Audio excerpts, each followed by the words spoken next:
மனிதனின் கடைசி காலகட்டமான முதுமையில் கடைசி இரவை கழிக்கும் பொழுது அவனோட மனநிலை எப்படி இருக்குங்கிறத இடக்கை நாவலில் எஸ் ராமகிருஷ்ணன் அவர்கள் அழகாக எழுதியிருப்பார்.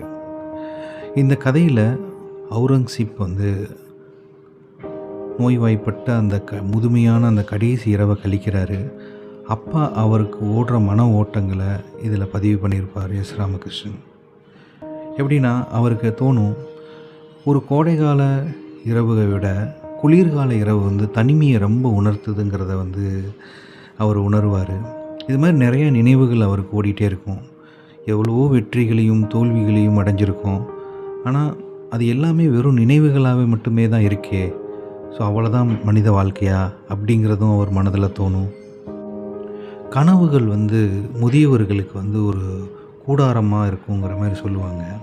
ஏன்னா அவ்வளோ சின்ன சின்ன துளிகளான கனவுகள் முதுமை காலகட்டத்தில் அவர் மனதில் வந்துக்கிட்டே இருக்கும். எவ்வளோ பெரிய பேரரசனானாலும் உதிர்ந்த பூவை திரும்ப ஒட்ட வைக்க முடியுமா அப்படிங்கிற கேள்வி அவர் மனதுக்குள்ளே தோணும். அதன் மூலமாக அவருக்கு ஒரு ஞான ஒளியும் தோன்றும்.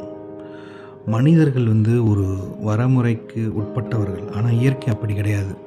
அது ஒரு மர்மமான ஒரு புதிரான ஒன்று தான் இயற்கைங்கிறத உணர்வார்.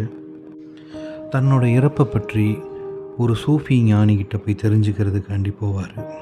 ஒரு பாலைவனத்தில் ஒரே ஒரு மரத்துக்கு அடியில் அந்த சூஃபி ஞானி உட்காந்துருப்பார். அந்த காட்சியை பார்க்கும்போது அவுரங்கசீப்புக்கு தோணும், எவ்வளோ ஒரு எளிமையான வாழ்க்கை, நாம் பேசாமல் இந்த வாழ்க்கையை வாழ்ந்திருக்கலாமோ அப்படிங்கிற ஒரு எண்ண ஓட்டமும் தோணும்.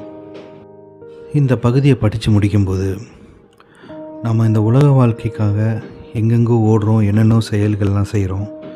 ஆனால் அந்த முதுமையின் கடைசி நாட்களில் அடையும் போது நம்மளால் உணர முடியுது, நம்ம ஓடுற ஓட்டம்லாம் ஒன்றுமே இல்லை, இயற்கைக்கு முன்னாடி நாம் ஒரு ஆளே இல்லை அப்படிங்கிறத உணர முடியுது. எளிமையும் இயற்கையோட ஒன்றி இருத்தலுமே தான் நிம்மதியும், அதான் நியாயம், உண்மை. இன்னும் இந்த நாவலில் என்னென்ன வித்தியாசமான அனுபவங்கள் கிடைக்குதோ அடுத்த பதிவுகளில் பதிவிடுகிறேன். நன்றி, வணக்கம்.